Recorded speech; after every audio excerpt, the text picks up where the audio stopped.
We're live. Good evening. Today we're talking about the Garnet Valley in Summerland, BC. We are hosting one of the top winemaker in the Okanagan. So stay tuned. Solvero's back.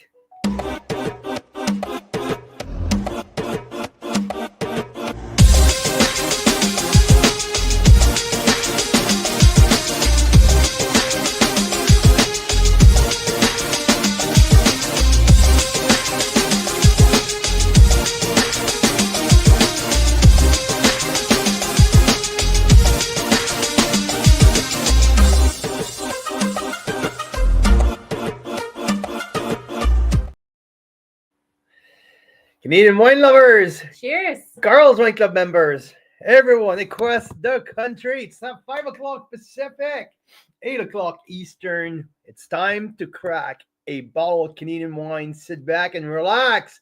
We have some fun stuff for you. Welcome. It's Wine Wednesday. Wine Wednesday. Welcome Finally. to my spot. Yeah, so I'm Welcome. upstairs here. It's a little different today. So normally we would blind taste Carl right off the bat. I would grill him. I would give him like a Like really usual. tough wine and blind taste him. You know, like the one, like a cloudy, sparkling Like wine. last week. Yeah. It was like what, a pet nat, Mm-hmm. some varietals that I've never even heard of, Mhm. and stuff like that. But we're not doing that because the poor guy is a little sick. No, that's fine. That's And fine. so Fuck, we'll my give- muscle hurts. And Everything hurts. Poor Everything guy. hurts. He's got Ah, a really bad man cold today. Yeah. But we are doing something even more exciting than blind tasting Carl, which is we're going to interview Alison Moyes, who we first heard about when she was over at Liquidity. that's when right? we moved here. The Liquidity Chardonnays and Liquidity Pinot were the big talk in town. That was the big deal. Like neighbors with Myers, Okanagan Fall hubs, like that was where the Pinots and the Chardonnay was really happening. So Allison was really, really into the mix of some of the top winemaker in the Okanagan. So, but something happened. I think she had a big offer or something happened, but she moved from Okanagan Falls all the way up to Summerland, so 45 minutes north. So naturally, we had to know more. I mean, when a great winemaker like that moves to a different project, you want to know more. And this one is a good one. It's a really good one, especially if you're a Chardonnay or Pinot Noir lover. Pinot Gris, one of the best Pinot Gris we've tasted from BC in a long time. And some fantastic rosés too. So we're loving the I mean, we had Solvero on our radar for a while. I mean, just like the thing kind of held us back was like these wines are such a small quantity wines. These wines are so coming out like with like tiny production. So, I mean, the moment was right at this time, and we're so freaking excited. I tasted these wines. there. You tasted these wines, what? We tasted these wines last week, all side by side, and there's something about tasting the wines vertically. You know, when you taste a vertical wine, there is something unique about that. There's something that you understand, not only the vintage, but you understand the house style. Like, I mean, this is fascinating tasting wines this way. And last week was just such the perfect reflection. We'll talk about it with Alison in a few minutes, but like I was absolutely blown away by how the 2020 and the 2022 were twin brothers. Like they were really, really similar in style, and 21 was a cousin at best. Right? Because it was like very different on the nose, completely different aromas. And now you got the vintage throwing at you for 2021 who make that wine. But that was that family line. Like when I talk about the house style and the terroir, that line of graphite-like minerality who showed up right past the mid palate in these three wines at the same spot in the tasting profile. It was fascinating. And I keep going back and forth and back and forth. And I'm like, huh. You know, like, look, Mira, that 2021, like you can spot the 21 from a mile away, right? I mean, Well, here's the funny thing with Carl and I. Carl is a professional wine taster, has been for 20 years, right? That's his job, is literally. But me, I'm a wine drinker like any other average wine drinker. And you know which wine I like based on how quickly it disappears from my glass, like literally. But look at this picture, okay? I took this picture because that's the progression of how it disappeared from my glass, okay? And that's where we're different. I like the older wines. I do. And he likes the younger ones. So we're always joking about them. Yeah, I mean, it's he kind likes of them younger. I like them older. I mean, I guess that's why we've been married for that long. So I guess, yeah, anyway. But what I meant by where I was going with that, Mira, it's that minerality, that graphite like line that comes up at the exact same place in the three wines. I thought it was absolutely You fascinating. can tell they're brothers. You're right. Dylan and Cavell, you guys tasted these Pinots we're talking about. So you guys know exactly what we're talking about. But, and again, talking terroir, right? And that's what we're going to touch base with Alison when we get her in like 7-minute times or so. But you taste these wines, you taste the three Pinots, and you're like, holy smoke, there's something unique in the three of them. And after that, you get to like, okay, we move on a couple of days later, and I crack open the Chardonnay. Okay, like the average wine enthusiast, Mike LaPlante, like mentioned in his one of his posts this week, that I'm very partial with Chardonnays. But crack open the Chardonnay, and I'm like, fuck yeah, that is so good. The nose was perfect, exactly where I wanted. The texture, the balance, the weight, that Chardonnay is absolutely shine. So the nose, I am already like, I'm super thrilled. I haven't tasted it yet. So there you go. I go with the first sip.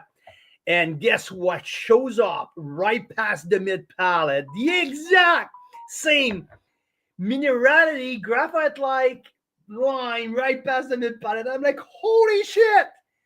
From red to white, you taste the same I thing. guess the same aspect at the same spot of my tasting. And guess who appeared in my head? I know exactly who. Thomas Batchelder. Thomas Batchelder. And I can hear Thomas. Carl, that's where you taste terroir. When you can taste similar thing in the red and in the white. And I'm like, fuck yeah, that's what it is. He's right. So, this isn't the Chardonnay, is it? No, that's the Pinot Gris. Okay. So but yeah, so very exciting, because that doesn't happen by accident, that you can get that same kind of terroir driven taste, like such a similarity between a red and a white. That does not happen by accident, does it? Oh, it sure does not, because I mean, that's when the vineyard speaks, right? It's not Alison's skills in the winemaking facility. It's not the vintage. It's not your glass like you had. No, it's the dirt. That's the dirt speaking. And like I said, I was absolutely fascinating. And guess what? That rosé, 2023 rosé, okay? You taste it. The rosé, right? The rosé. Okay, the rosé. Go back, taste the rosé. Love the rosé. And pay attention again, okay? Pay attention. When you get past the mid palate, there's that graphite-like minerality line which shows up. I'm not shitting you. I'm telling you. I know. I'm like, boom! Ah! You're right. Again. So it's this amazing zing. Yeah, so that's the Garnet Valley. That's the Garnet Valley right there, right? The mid palate, graphite. So I mean, it's fascinating. I have to tell you. So I've been so excited to have Solvero on the lineup for a long time. Now it's here, and the one thing that I didn't expect though it's these scores was like when I was tasting the wines, and Mira, how many times that I asked you, I was like, am I too high? Am I too high? No. Holy shit. I'm kind of, No, and you I know have, what? And he's been on a roll of not rating wines high enough. When we're doing a group tasting, everyone's like, oh, this is a 94 point. He's like, no, it's 93 plus or 92 or 92 plus, or like he'll be like a score below everyone else. It's just my age. I'm just getting grumpier, I guess. And I think I may have got the No. Gismondi pills or something. You know what it is that you taste so many more wines than the average wine drinker. And so, and also we're getting more and more of the very best stuff sent to us. So we're getting more and more spoiled, you know, and so the benchmarks change, right? That's the thing. But wow, Dylan, 21 was so different. Yeah, the sure, because Dylan tasted the 3 Pinots with us.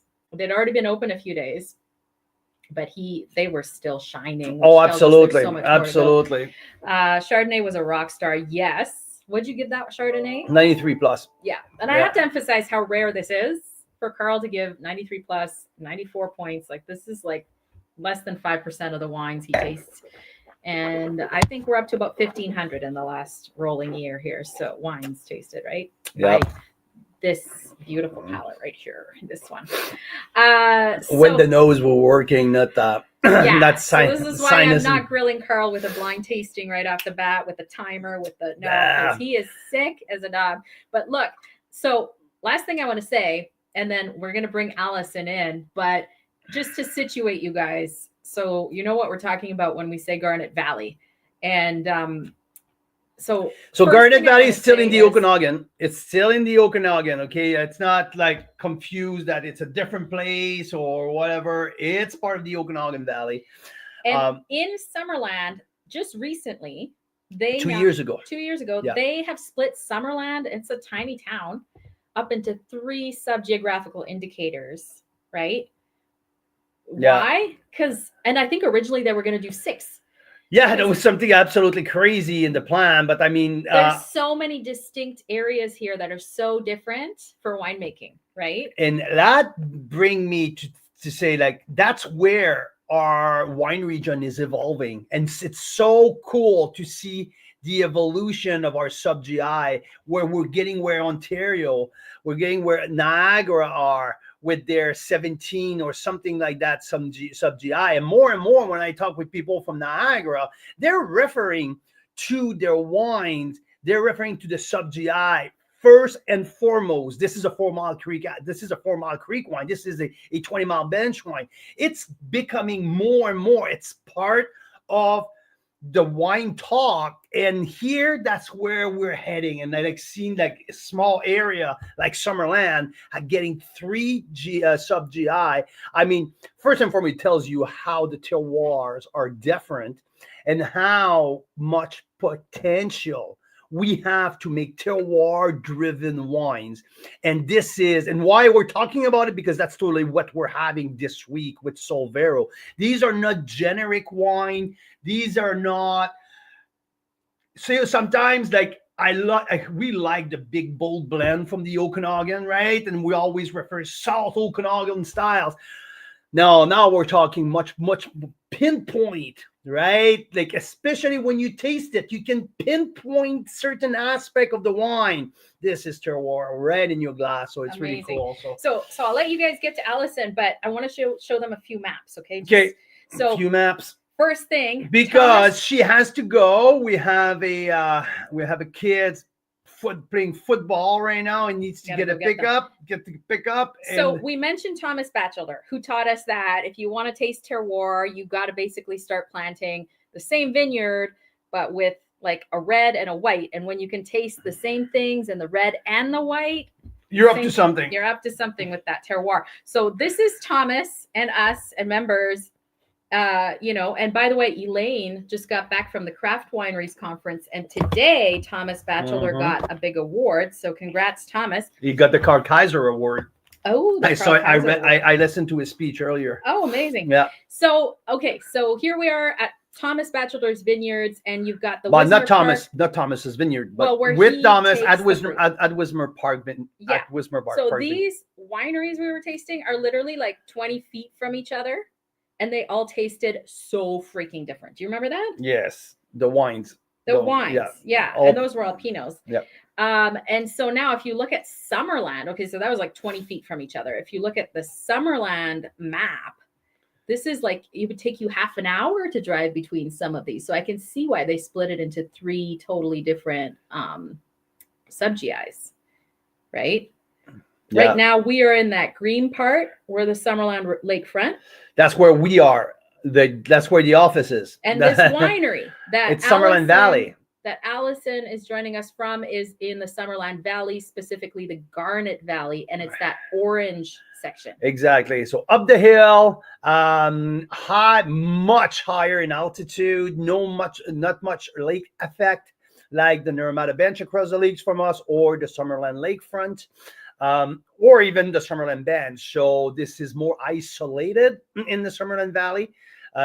So yeah, I'd like to refer, when I drive to the Garnet Valley up there, I kind of have the same feel that the Similkameen a little bit. Yes. You know, there's the that kind of the ruggedness. Similkameen type of feel. Yeah. So it's maybe in the middle there. Yeah. And you can see the little dot. So anyway. All right. Now I do have to give one teaser too, because I'm going to leave. Carl, this is how you use the mouse to show them this stuff. See, that's how I'm getting trained. Carl, this is. Can you guys see that? You're the first people to see that. Okay. Outside of Brian Schmidt, I guess. Yeah. And can you guys see that? That's a teaser. That's a teaser. I think, Carl, if you have time at the end, you're going to tell them more about that, right? I sure will. I sure will. Let's So you bring Alison me the on. football guy back, and I'm going to take the hockey boy after. Yeah, exactly. But, so here we go. So this is Alison Moyes. She's the winemaker at Solvero. Winemaker, general manager, do it all. One of my Alison. very favorite people in the biz. Alison, hi. Hi. Thanks for having How's me it today. going? It's going well. And you? Good. Yeah. We usually have separate studio, but tonight we just we feel cuddly. Oh, yeah. So Love it. how's your day? Yeah, it was good. Just doing some Yeah? barrel swapping and a few odds and ends, but yeah, things are looking good. Yeah. I've got some Tirage bottling coming up next month, so that's something to look forward to. We've got a Blanc de Noir that's going to be released in about a year.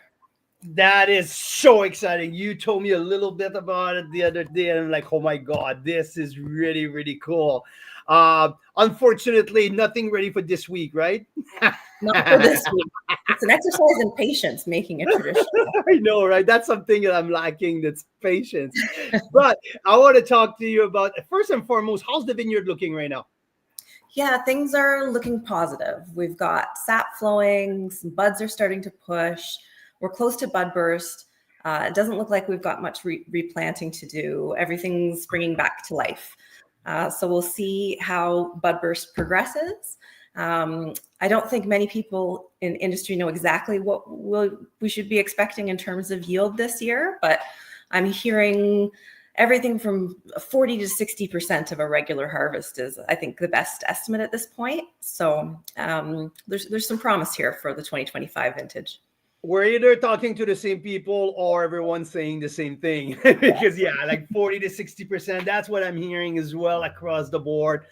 I mean, hey, 40%, it's darn much better than 5% or nothing, right? So Or replanting. Or replanting, exactly. Yeah. So, okay, we're going to touch base more on that a little later. Do you have half an hour for me? You're good for it with half an hour? Absolutely. Awesome. So that's mean an hour and 15, but I'm not going to tell you. No, I'm just joking. Mira, thank you. Okay, I'll see you later. I know if she goes, no, I'm alone. If there's a technical fuck up, I am screwed. Okay, I'll tell everyone, and everyone knows that the regular of the show. They know if something happened, the boss is gone, so there might be a few more swear, and if something happened, We'll see you next We'll week. just Okay, put it we'll that way. roll with it.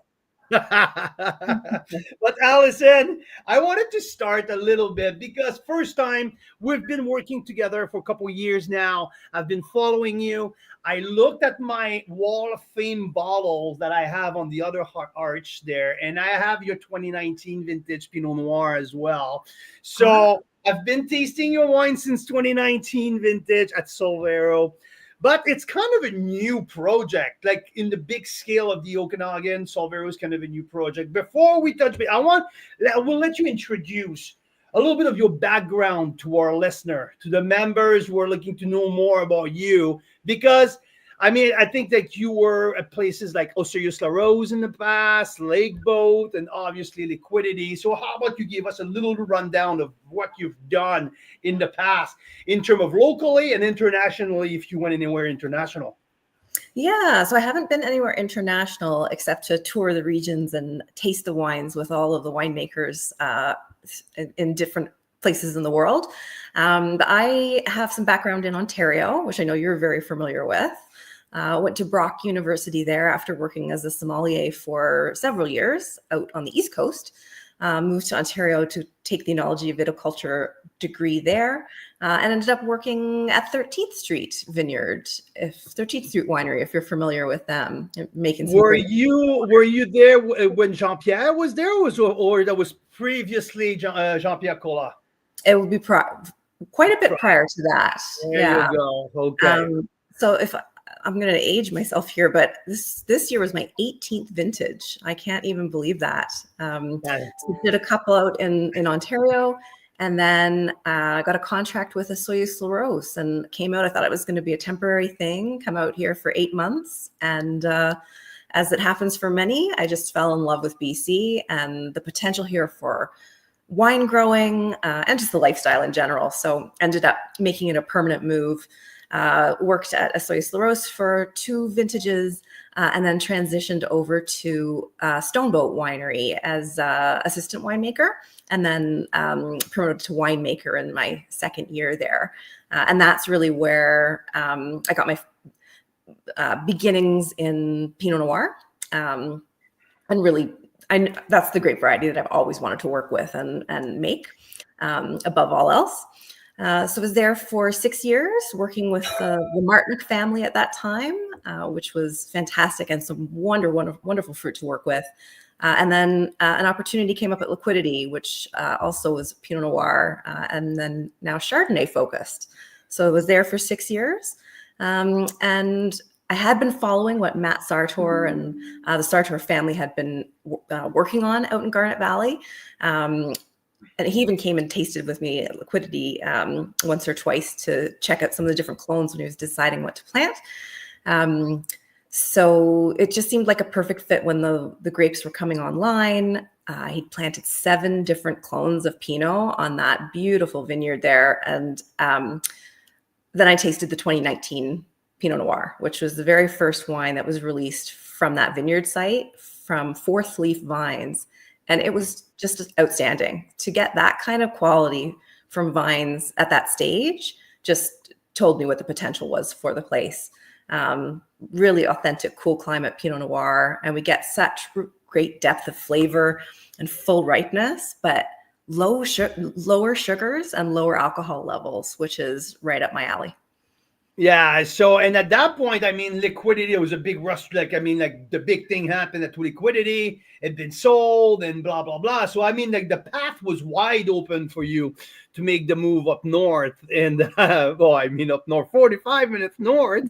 But I think there's similarities in these 2 terroirs. Am I completely wrong? Or like between, like if we look at Okanagan Falls and Garnet Valley or Summerland, I think there's some similarities there. Well, absolutely. There's some similarities in soil type, glacial till, very rocky soils. Okanagan Falls is more gentle rolling hills as opposed to the steep western aspect that we have in Garnet Valley. We are quite a bit higher elevation in Garnet Valley as well, over 600 meters. So that does make a big difference. But critically for both locations, there's really good diurnal temperature shifts from day to night. So those, hot days, And then sometimes you can have a shift of, 15, 18 degrees Celsius day to night, which is critical for retaining that nice fresh acidity. Is there, because you work at Stoneboat, your fruit came mostly from the south of the Okanagan. So is there a big difference between what you're seeing there up in Garnet Valley and the Pinots that you used to get from the from the south of the Okanagan? Physiognomically, is there a big difference between these style of Pinots, or is just like very similar? It's all about winemaking style. Oh, there's definitely some big differences. I mean, the soil between Oliver and Garnet Valley, the soil types are quite different. And I find that Garnet Valley, we have no trouble retaining acidity, and it's in balance, but I never have to adjust that acidity where it's there no matter what. Exactly. And so it's balanced. It keeps that structure against the tannins, but I don't have to manipulate it in any way. And further south, that's not always as common. You're harvesting perhaps a little bit earlier, but I find that further south, you have to wait for higher sugar levels to get the flavor that you need to get out of it, extraction. Okay, yeah, no, that's the question I was thinking about this afternoon. I'm like, I wonder if there's a big difference between the South Oak fruits and the up here. So because okay, now we're seeing that big develop, like Garnet Valley is becoming more and more talk in town. I mean, there's Garnet Valley Ranch up there as well, you guys. So how many acres of vines are planted up there at the moment? Ballpark, do you have any idea? Yeah, I think so. Our vineyard site is 16 acres. Okay. And Garnet Valley Ranch is bigger again. Their whole property, I believe, is 300 acres, but it's something massive. Yeah. I think it's something like 50 acres planted. But you'd have to talk to Christine Coletta or Matt Dumaine to get the exact number on that. And they're working on Gamay and Pinot Noir and similar grape varieties to us. Is there any other grower up there, or is only pretty much only the two of you guys, or there's other growers who are starting to develop more vineyard, more acreage? Yeah, there are some other vineyards along the floor of Garnet Valley. So Garnet Valley Ranch is sort of on the opposite side of the mountainside to us, but up high on the slopes. And then there is a few vineyards, contract growers, I believe, that are growing some acreage on the valley bottom there. And we did just plant a little bit of Pinot Gris about an acre away, leasing some land from a friend and neighbor. So that was planted last year and is looking good. That's amazing. And I know, there. Yeah, a little bit. That's okay. That's okay. I promise I can be patient. And I know that your neighbor is working a bit with Gamay. And is there anything for you guys that you're planning maybe to work with Gamay in the near future, or you're sticking with Pinot Gris, Pinot Noir, Chardonnay? We have an acre of Gamay planted, so not a huge area, but planted that in 2023. And, Matt just sent me a picture of the buds pushing in the grow tubes there, so it's looking good. That is so cool. Really, really cool. Okay, let's talk about the lineup of wine that we have here this week, because like I was saying in the introduction, I talk, and that was to my, I love tasting wines in a vertical way because it tells me a lot about the terroir. It's like often the vintage will speak, it brings some difference. But when you can find some similarities, I mean, that's where you can really find it. And I get that graphite-like line of minerality right past the mid-palate, lingers and keep everything uplifted and lingers on the finish. And I found it not only in the three Pinots, but I also found it in the Chardonnay. I thought it was absolutely fascinating. This is just me making shit up here. Or you see, no, but I mean, sometimes, like as a wine taster, you look for some stuff, and I don't know, sometimes you can be completely off track. But I even brought some wine people at home that I wanted other opinion.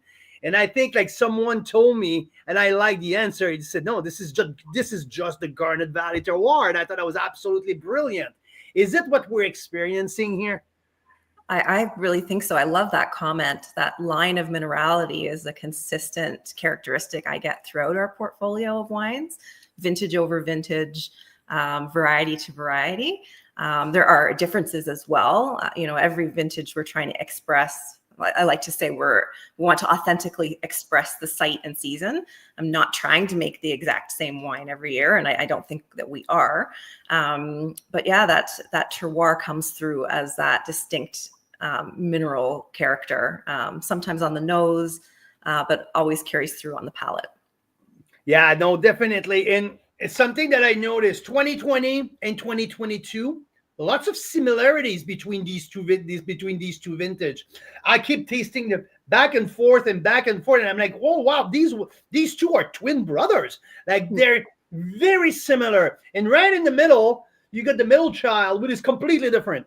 Yeah. The 21 smells different. There's much more herbaceousness, much more a floral component. The color is different. And when you look at the three, you're like, oh my God, but that graphite-like line of minerality shows up at the exact same spot in the 21 than it does in the 2020 and the 2022. So that's the vintage who's speaking to you right there, right? 100%. Yeah, and 21 21. was also warmer. Yeah, and 21 was like the curveball that you guys as winemaker and grower had never seen before. I mean, that heat dome coming out like at late June, early July, these 45 degrees temperature. And like, what the heck are we doing with that? Are we watering? Are we not watering? How do we do that, right? Yeah. We learn something new every year. There's always some kind of a curveball, but yeah, that was an interesting one. I guess the closest comparison previous to that would be 2015, probably. Okay. Yeah, maybe not as early as like late June, though. I mean, I think that's where it was, right? Like with 21, it was so early in the season that you guys have rarely seen that before. But yeah, and in terms of numbers, like in terms of vintage typicity, is 2020 and 22 were similar in terms of growing season or very different? Because when I'm tasting two wines who are fairly similar between 2020 and 2022. Yeah, I mean, they were both great seasons. I would say it was a similar timing for the start for bud burst, and we had good flowering in both of those seasons. So good fruit set. And then they were longer, cooler, not cool seasons, but the season was extended. It wasn't, all of the heat units all at once. And yeah, that's ideal for Pinot Noir. When you have ripening happening really quickly, it becomes really critical to make the right call to harvest the grape at the correct time, the optimal time, rather than just waiting as long as you can for the most flavors. You have to make that decision in real time.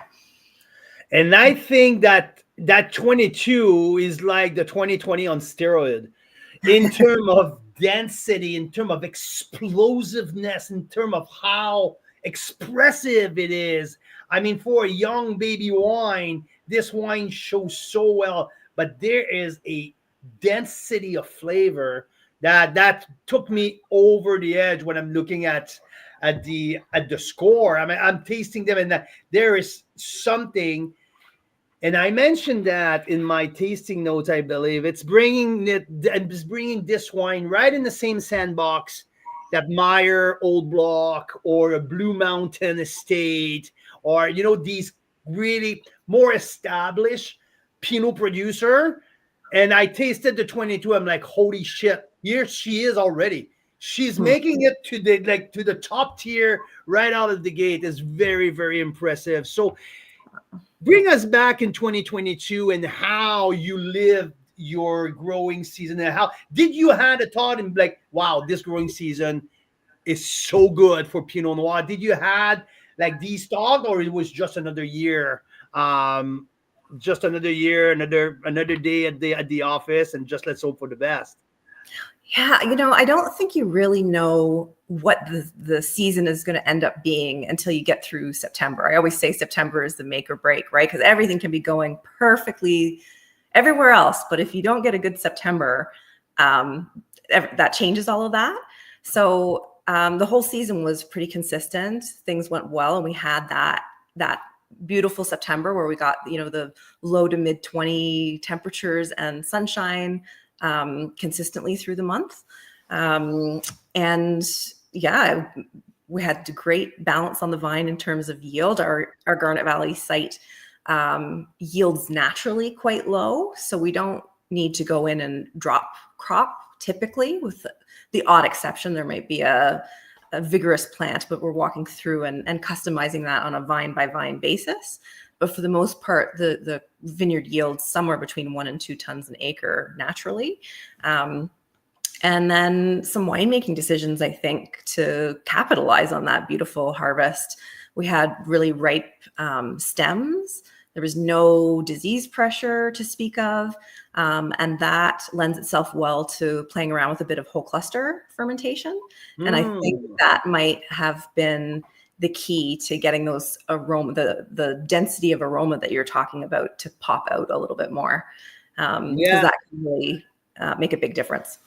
Hi, and like ballpark, are you at 20% of old cluster, or not? Maybe not that much. Are you like, was there a significant amount of old cluster? That one was almost, I'd say about 35% actually. Okay. Yeah. And I found that I tried to do 100% whole cluster before, and that didn't work out very well. Like, not on a large scale, but I did a few for a little experimental. You have to push the limits to see what the limits are, right? And yeah. But then also dialing it back to like something like 10% whole cluster doesn't make enough of an impact, right? You almost have to get to 25% before you start seeing some real differences between the winemaking. So, yeah. Let's talk about one thing. Okay, so I just like to finish 2022. Alison, was I don't know if it just hit the right chords to me as a wine taster, but like when I look at my checklist and I'm like, every boxes were checked, and with pluses next to it. It's really, really one of the highest Pinot that I rated since 2019 across the Okanagan, and actually across Canada. I think I was doing like, there's Thomas Batchelder who has 1 or 2 95 points, but that's it. And I think I have one handful of 94 points Pinots, and you just entered in that category. I just think that wine is a gold medal written all over it. I mean, yeah, I'm so excited to see the result later in the year, because I hope to see that one in a few competition. And it happened before. Like, yep, I rated that wine much earlier this year, and there you go. I knew it. So hopefully I'm not gonna be off the mark too much. But this 22, Alison, incredible length, balance between weight and freshness. The acid, like you mentioned since the very beginning, I mean, that natural acid of the Garnet Valley shines, the minerality and the lengthy finish. The finish just goes on, and there's a pulse. I feel like my heart was pulsing in my mouth. Like, it was incredible. So congratulations. This wine is a real jam. So awesome. There's one thing that has been, I think we went very far opposite. So the oak, let's talk about oak, okay?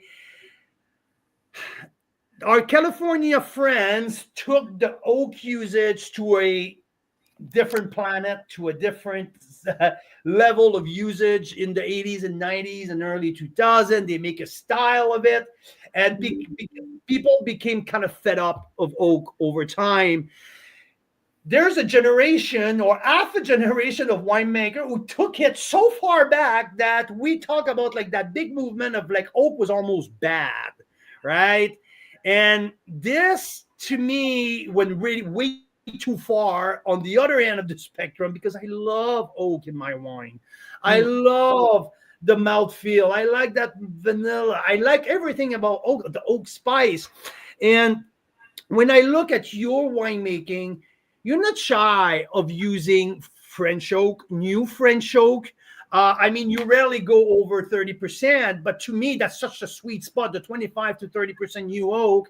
So it's part of your recipe. It's part of your style, of your winemaking style, that's what you love to use to make the wine your way, or is it something that you're willing to change year in and year out, obviously depending of the vintage, but is it part of your philosophy as a winemaker?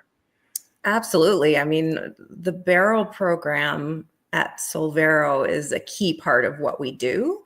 Yeah, I I think love to hear that. there's certain drivers of quality that are critical, and the number one would be, fruit quality, of course, coming into the winery. And temperature control would be another one, and I think barrel is the barrel program is huge. So the selection of cooperages that you work with, I have a handful that I know and love at certain toast levels. Some older cooperages that have the great source of oak staves to make their barrels out of that integrate nicely into the wine. I play around with different types of barrels or try new ones, and some work with Pinot and some don't.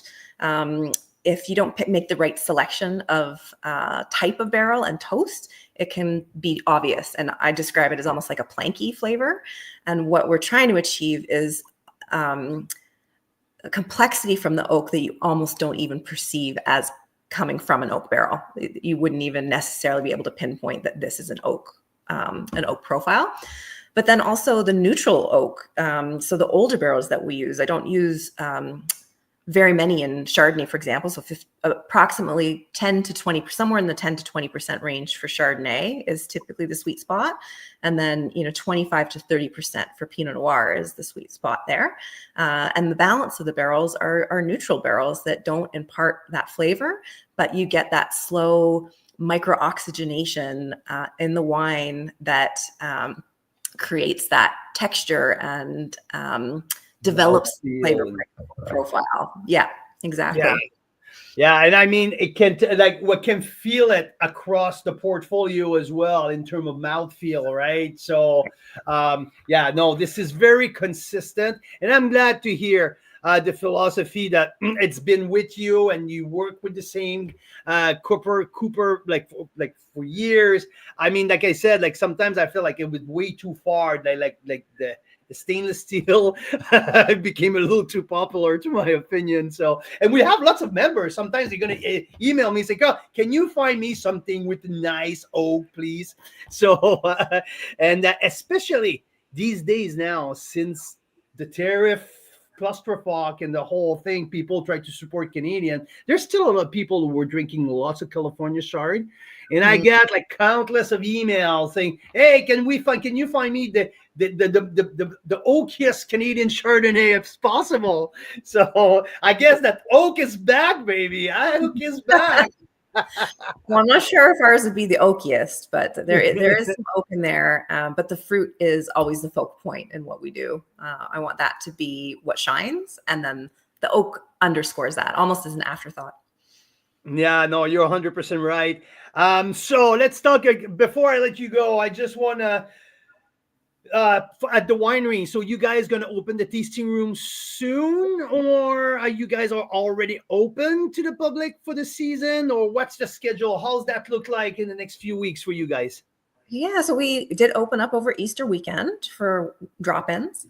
Right now we're open by appointment until May 17th. So starting the May long weekend, we will be keeping regular hours. So reservations are encouraged, but if you happen to be in the area and just pop in, there will be someone there to receive guests between 11 a.m. and 4 p.m. 7 days a week. 7 days a week? That's right. No break for you. Well, hopefully not. Hopefully we're going to have lots of traffic, and people will make a point to come and discover Garnet Valley. So let's tell people a little bit how to get there. Okay, it's easy for me. I just need to drive up the hill and I turn left and I know exactly where I'm going. But for people who are going to travel to the Okanagan this year and they're coming from Kelowna, and here you go, they drove by the lake, Peachland, and they're coming all the way and they got at the top where Sumac Ridge used to be, right? This is where the golf course is. Now you're in Summerland. So now how do we find you? Yeah. So From if you're there. coming from Kelowna, heading south, past the old Sumac Ridge location, you're hanging a right off the highway at Jones Flat Road. So it is north of the town of Summerland. So there's two main traffic lights that you'll go through on Highway 97. And if you hit the first traffic light in Summerland, then you've gone too far. You've And if you hit the second one, you're getting close to our house. That's right. Yeah. And you're gone. So it is before the first light. It's a beautiful drive. It's a meandering drive, a winding drive through Ponderosa pine and horse ranches. There's lavender farm, Haskap berries. It's otherworldly. It doesn't feel like you're in the Okanagan Valley anymore. And it's not too far off the highway. It's about a 6-minute drive off of 97 to get to our location. Well, that's exactly the point. Like, I didn't want people to feel that was completely off the beaten track. I mean, it's a 6-minute drive off the main highway. I mean, yes, it's enough shoot of still in the Okanagan, but yeah, it's very accessible. So that was the point I wanted to emphasize. This is easy to access, and it would be more easy to find you, because I want to invite everyone who comes to the Okanagan this summer to go to Solvero. I want them to see. You guys have a brand new building. When did you guys open to the public? I mean, you're like 1 year old or something like that, right? So we did open for tastings, kind of a makeshift tasting setup off the crush pad in 2023. Yes, 2023. And then the tasting room is still under construction. So that was finished just in time to open up for the season last year. And so the tasting room we're opening up for the second time this year. And it's just a stunning patio. It's so serene with a view of the mountainsides and the forest. And right now it's such a lovely time with the arrowroot balsam flowers, those electric yellow flowers. It's quiet, and it's worth checking out for sure. It sure is. It sure is. If you're a fan of Chardonnay, Pinot Noir, Pinot Gris, it's worth it. Biff, okay, one more thing, okay, because we have 2 rosé in the pack. Mm-hmm. One from 2023, which is okay. Sometimes I like to beat up the wines. I really like to treat them like I really want to beat them up. This rosé has been open. This is the 2023. It's been open for 5 days now. This is served room temperature, 5 days open bottle. And this is still crisp and fresh for a 2023. So my point is, this is truly a wine who can age. And a lot of people have the perception that a rosé should be drank on the year of the release. If not, it's done and it's not worth it. I think this wine is. I tasted that wine last year. There's an evolution in that wine, and now this wine is just gaining a little bit more. It's a little bit more supple. This one is aging like beautifully. Yeah, I agree. I don't think, maybe not every rosé ages, but I think it depends on the vintage and the wine and the style that it's made in. That was an interesting year. 23 was a warm year, and we also had lower yields. You'll remember we were down on crop in 23 as well, and I think those two things translated to a little bit of a higher pigment year. So that, like, there's a fairly pink color to that wine. Yeah, a little darker than what you saw in 2022 and 2021. Yeah, and what we achieved in 2024 as well. And that was just with very limited skin contact, right? Like less than 2 hours of skin contact. Yeah. And, we Nice still got the vibrant color. Yeah, exactly. But I mean, like, my point to that, like 5 days open. Yeah, room temperature, and that wine's still crisp and crunchy. So, and nice mouthfeel. So yeah, this wine as a to me, there's a potential for another year or two to age without any doubt. So it's fantastic. So, but the other addition is the brand new release that you just did. We all know what happened last year. Our listener knows that there was no grape, especially in the Garnet Valley. Nothing. There was nothing out there in 2024. So you didn't go to Washington State. You really stayed true to your Pinot Chardonnay calling, and you went to Oregon, which is the mecca of Pinot Noir in the United States. So, and you found a family grower, like small, about small. There's no small, very small out there, but like compared to us, but a grower out there who really fit the same values, who like grew the grapes like you wanted, and you brought back some fruits. And here you go. You have a Pinot Noir rosé made from Oregon States for 2024. That's correct. Yeah, I went on an adventure.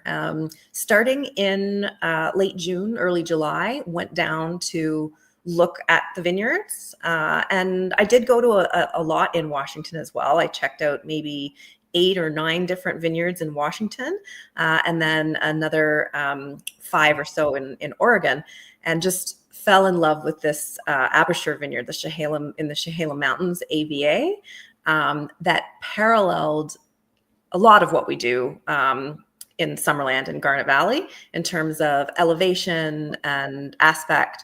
There was a departure in soil type, so that was quite different. Very like the red Jura soils of Oregon was a defining characteristic there. But yeah, I picked up this beautiful vineyard, and then it was farmed to our specifications, cropped to the yields that we were comfortable with. And then when we were getting close to harvest, I just got in my car and zipped down and managed the whole thing from harvest to this custom press. They have a facility there with, a tiny press that could accommodate the small batches that we're looking to do. And so for the rosé, critically, I was there to make the call for when and how to press, because that's, how you get the right color and the right flavor. So we were de-stemming, doing some skin contact, and the color was getting a bit dark, and the tannin was starting to pop out a bit. So we shifted gears mid-processing and did the rest of it whole cluster, and tasting off at the press pan to make the press cut. And then we got it into tank, chilled it down to 0 degrees, got it racked off its lees into tote with no headspace to speak of, no oxygen exposure, onto refrigerated trucks overnight up to the winery. And I drove basically as fast as the truck to get back to be on the 14th boat at the other end. So yeah, we got some great quality juice, and then fermented as normal in our winery in BC. Yeah, under your own condition and under your own supervision. So yeah, no, I tasted that in my crafted in BC tasting a couple of weeks ago. It was one of my top Pinot Noir, one of my top rosé in the tasting. Great mouthfeel. Surprisingly, a good enough amount of acidity, and it's one of the biggest difference that I found between these 60 bottles that I tasted. The acids are rounder down there. It's not the same, and especially when you go to the Garnet Valley where there's like crunchy acidity. So that's maybe the biggest difference in both. But in terms of my first reaction when I tasted the 24, I said, "Whoa, this is truly Pinot Noir." It was very varietal specific. All the characteristic of Pinot Noir rosé was right there. A little soft, great mouthfeel. You did a fantastic job. So in pre-release this week, we have the 24 from Chehalem Mountain, Oregon, and the 23 from the Garnet Valley. So it's another side-by-side, which will be very interesting. I didn't talk about the Chardonnay. I can't really talk about it because there's a very tiny quantity of it available. So it's still a 93 plus points. It's one of the best from BC. This is so fucking good. Oh my God. But I have to hold myself, and I get to get strapped, and I can't talk too much about it. But when are you releasing the 23, or are you gonna have a 23 coming out soon? Yeah, there's going to be a little bit of a wait for Chardonnay. We actually didn't have a vintage of Chardonnay in 2023 Oh, either. there That was was no 23. no Oh, 23. so the frost of the late 22 affected the Chardonnay production more than anything. And more than anything else, the Pinot was affected, but the Chardonnay got hit hard. This is a drama in my life. A shortage of Chardonnay. What the heck am I gonna do? I have some in barrel now from 24. So same vineyards that the Pinot Noir came from in Oregon. So at the Addisher Vineyard. That's right. There's a block of Chardonnay there as well. That was just beautiful. The view of Mount Hood, which is the main mountain in that region. And yeah, it's looking great. It's in barrel, slated for bottling in August and release spring of next year. So until then, we only have about 50 cases to get us through the rest of the year. So it's not going to last long. Yeah, I have to slow down our members. People are going crazy. We had such a great last 2 days in the feature, like people from all over the country. I can't wait to keep you posted on that, but you'll be happy. That outstanding reception from the members across the country. Sometimes it's a little toss up when it's a new name, a new winery that we haven't featured yet in the club, but oh my God. People are so excited about your wine. I think that my excitement was a little bit infectious. And so I'm so thrilled for the result, and we'll be in touch about that tomorrow. But there's a bunch of questions here in the chat, but the average wine enthusiast, Mike from Windsor in Ontario, 100% Pinot Noir for the rosé. Yes, I believe, Alison, both 23 and 24, you make your rosé 100% Pinot. That's correct. Yeah, nothing blended in. And all of our wines are 100% varietal. There's Chardonnay is 100% Chardonnay and so on. Yeah. There you go. Well, I mean, I kept you on a little longer than expected. I really appreciate your time, Alison. But more than that, I appreciate the wines a lot. So thank you so much. And we'll be in touch this week. I can't wait to go back and visit with you. And I can't wait to bring a shitload of people to you all summer long, because hopefully people are going to come and visit us in the Okanagan this summer. So thanks, my friend. I really appreciate your time. Thank you for your enthusiasm and for sharing our wines with all your members. I appreciate Cheers. it. I appreciate you. Thank you. Thank you. Right. There you go. There you go. So it was Alison Moyes, general manager, winemaker at Solvero Winery in the Garnet Valley. Just a little 6-minute drive off the main highway here in Summerland. Incredible portfolio, Pinot Noir, Chardonnay, but also Pinot Gris, which it's one of the wine that we haven't talked with Alison today. But I mean, the Pinot Gris, if you look at the list of Pinot Gris is the most planted white grape in the Okanagan, okay? There's a lot of boring Pinot Gris out there. There's some great Pinot Gris, don't make me wrong. This at 91 point, it's probably my highest rated Pinot Gris that I have from BC. This is put that in the category of the non-boring Pinot Gris. If you remember, I've been mentioning that graphite-like line of minerality in all of these wines, but that Pinot Gris gets it too. It's not overly peachy. It's not a fruit salad. It's not too thick. There's great structure. There's enough alcohol for body and mouthfeel. So that Pinot Gris has it all. It's a fantastic 91 points Pinot Gris. And when I'm talking to other wine people across the valley and other winemakers, I often hear from the industry, oh, Alison makes the best Pinot Gris in the valley. I hear that quite often. So I have to agree with that. I have a true soft spot for that 2022 Chardonnay, though. But we have to be disciplined. We can't order too many because she barely have none left. So we need to be really kind to her, and we can't wipe her out, and she needs more. So anyway, 93 points, 93 plus points Chardonnay. The last time I had a BC Chardonnay, Okanagan Chardonnay at 93 plus, I believe it was the O'Rourke family vineyard from Lake Country last year at the Chardonnay marathon. That's the last time that I had a Chardonnay from BC rated as high as 93 plus. The difference between Alison's Chardonnay and the O'Rourke family Chardonnay, I think there was the pine tree, or I have a bottle here actually, or did I brought it down? I just brought it down this week.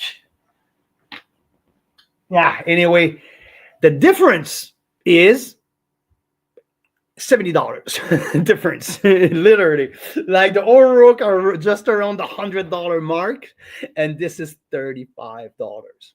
So that's another thing, right? With their wines, 94-point Pinot Noir at $40, $35 for the Chardonnay, Pinot Gris and Rosé all at $25. So the price is right. The price is right, but also the quality is way, way up there with some of the best. And that's what I said. I mentioned it a couple times already, but the Chardonnay and the Pinot Noir, especially the Pinot Noir. Now Alison is playing in the same sandbox, that Mira family vineyard, which are kind of known for some of the very best Pinots in the valley. Blue Mountain Estate as well in Okanagan Falls are kind of known for some of the best Pinot Noir and Chardonnay. Listen, Martin's Lane, sure, okay. I had that question today. How would you compare Solvero with Martin's Lane? I'm like, you know what? It might be 90% of what you get from Martin's Lane at a third of the price of a Martin's Lane bottle. So the ratio is pretty fucking good to me, right? I mean, Martin's Lanes are now $130 a pop, and we're talking here with our 2023 and 2021, both are 40. The 2020 is $35. I mean, the price is pretty darn right for the quality that we get. I'm telling you, she is early on, because this is a baby estate. This is such a young project. The vines are older. They've been planted in 13, I believe, 12 or 13. But she's been there for 3 years now. And I mean, the result is absolutely astonishing. Yeah, I mean, thank you for joining us, Alison. It was absolutely fantastic. So now I was instructed by the boss that I had to tease you guys, and you guys tell me what you think of our artwork here. If I remember, oops.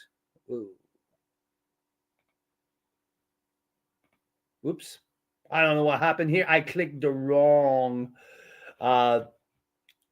button.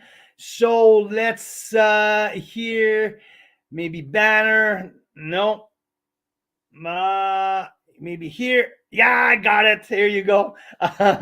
When you don't have your producer, when you don't have your backbone of the one who run the whole, I have the easy task here. I'm just sitting on my chair and talk for an hour or an hour and a half or whatever it can be. But I don't have the mastermind behind the keyboard maneuvering the whole thing and responding to comments and liking the comments and popping up pictures when I need and all that, and like when I need a price point or whatever. So Mira Boucher, you're greatly missed. I don't know. I hope you know that you're greatly missed tonight. But we're gonna survive. We're gonna go through. We're gonna get through it. I found the file first. This is our Solvero vertical. Okay. So this week, it's Solvero Winery from the Garnet Valley. Some of the very best Pinot Noir and Chardonnay. And the feature is going on until Sunday night. Okay. So deadline Sunday night. But there's a very limited quantity of these wines. And now I'm not sure if that offer will last until Sunday night, because the way that it went today and yesterday, there's a lot of orders from all across the country, and a lot of new members too, which is so exciting to have new people joining the club and buying BC or Ontario wine. So that might not last until Sunday. So if you're thinking of it, go ahead. This is our vertical of 20, 21, and 22. There's also 2 Pinot Noir Rosé, 1 Chardonnay, and 1 Pinot Gris. Now let's move on to what we've worked on over the weekend and what our new partnership will be and will look like for the 5-year anniversary members wine. Boom. There is the logo. I want to hear your thoughts in the chat. So this is the 2 version of the logos that we came up with. I love personally the golden glass. I think it's absolutely fantastic. The golden line around too. So super, super happy with the version of that 5-year of anniversary of Carl's Wine Club. If you missed our conversation in the last couple of weeks, we've been working with Brian Schmidt, owner, winemaker, vigneron at Vineland Estate, for a club wine. It would be our second version. 2 or 3 years ago, I believe, we had the Members Red made with Marcel at Bellaterra. Outstanding collaboration that we had at that time. Now we want to switch it around a little bit and do it with a different partner. But for people who really like the first iteration, we're going to have plenty more collaboration with Bellaterra. It's not the end. No, it's just the beginning. But we just wanted to go with a different partner for this one. So this is the logo, and here you go. Look at that. Look at that. Tell me what you think. I want to hear your opinion. This is the label here. Some mock that we've had, the 22 members celebration red. Now we're still looking for a name for the wine. The first time around with Bellaterra, that was the members red, right?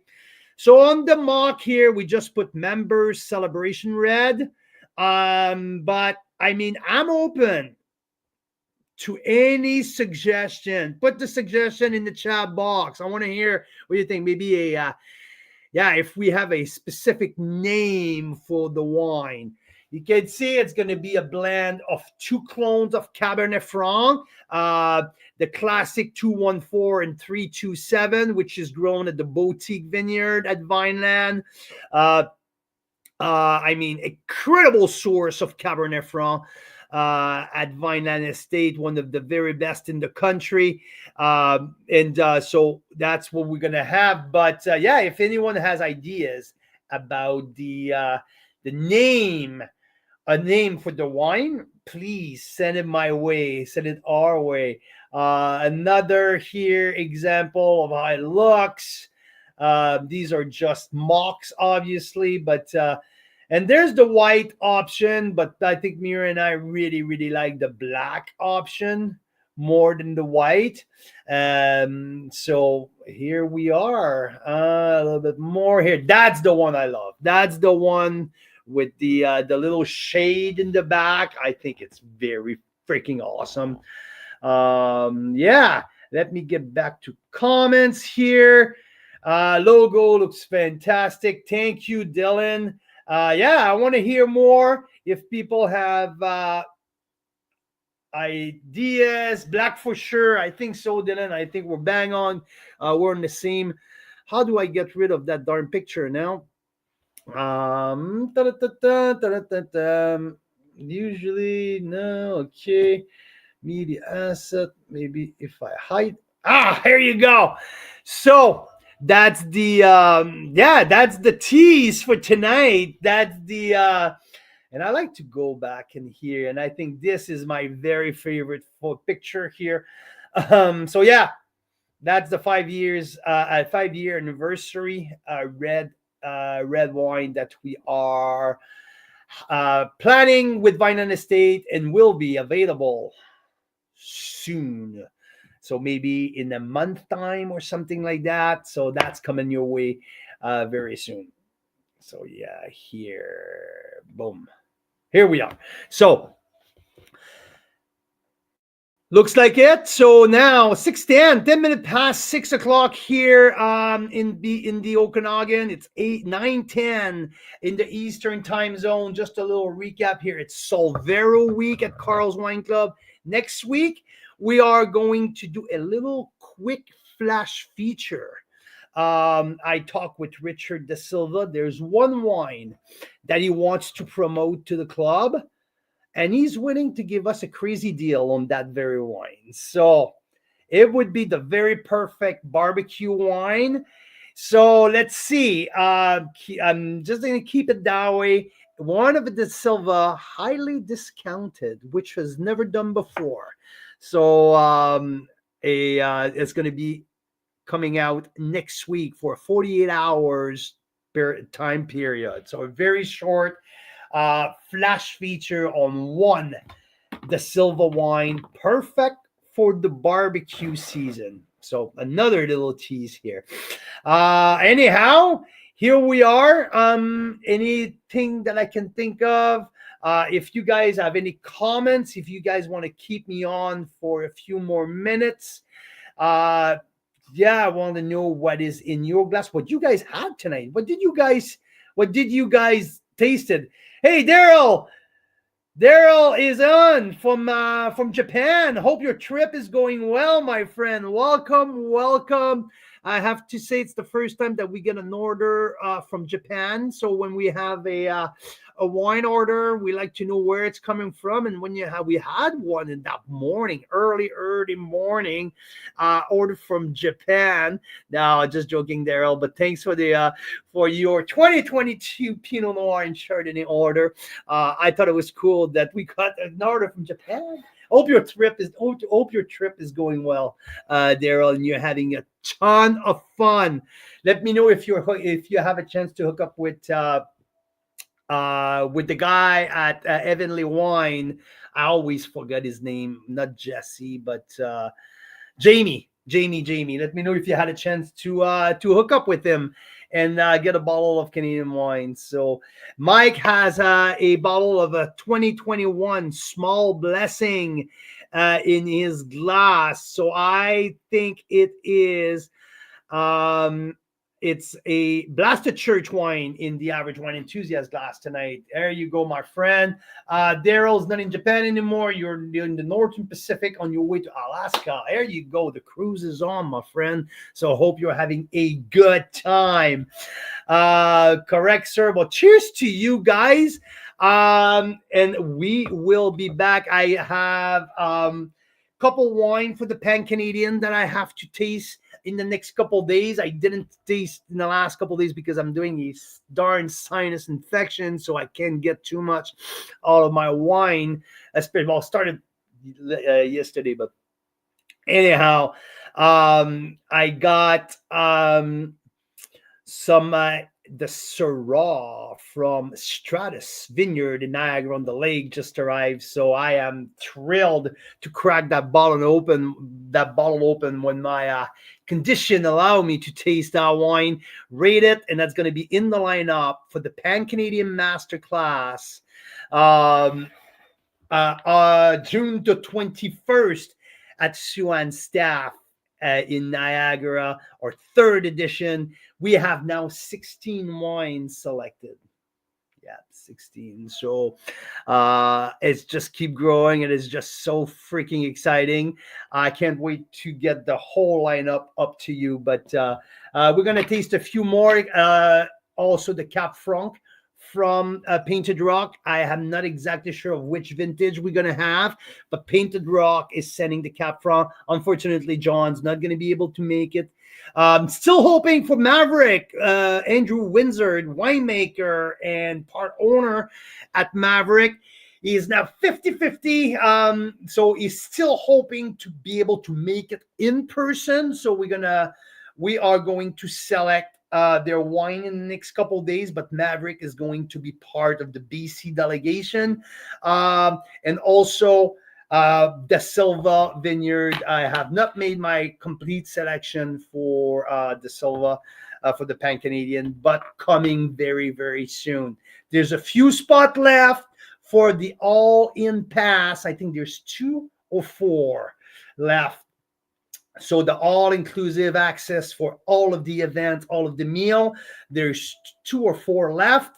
And Suan went on a blitz of selling tickets for the main event, which she sold 30 or 40 more tickets on her site over the weekend. So really exciting. The room is filling up. We're meeting with the Vintage Inn group tomorrow about the meal for the dinner. What's different this year is we're going to host a dinner after the event at Suan under the tent. So now it's the second part. So we're going to have the Pan Canadian Masterclass with a full dinner after. So really, really exciting. So, yep, there's some updates. And you guys, thanks for tuning in. Thanks for joining us. It's Solvero Winery Week. A rock star newcomer from the Garnet Valley here in Summerland, Okanagan Valley. Incredible score. Pinot Noir up to 94 points. Chardonnay at 93 plus. The best, one of the very best Pinot Gris in the valley. So a rock star lineup from an outstanding new producers. If you want to treat yourself for new discovery, this is the time. Put your order in. There's not many left. So really great chatting wine with you guys. Mike, the Average Wine Enthusiast, Daryl, Dylan, also Tracy and Jim, all of you guys, thank you so much for tuning in, and everyone in the different platform. Like I say, I'm sorry if we're not responding to the comments too much today. The boss, aka our producer, aka business partner, aka the wife, the Mira Boucher, had to be on the road tonight, so I'm flying solo for most of the time. So I'm just doing what I get to do. I'm just talking wine, right? So yeah. But great show. Thanks for Alison Moyes for joining me. Thank you for the great wine. And everyone, keep posting on our Carl's Wine Club VIP group. Keep posting pictures of what you guys are drinking. We love seeing action on that page. So we love interacting with you guys. It's always great to see what you guys are drinking, are tasting. So keep going. We love you guys. Thank you so much for everything. So have a good weekend. Have a good rest of your week. And on that note, Canadian wine lovers, Carl's Wine Club members, cheers and see you next time.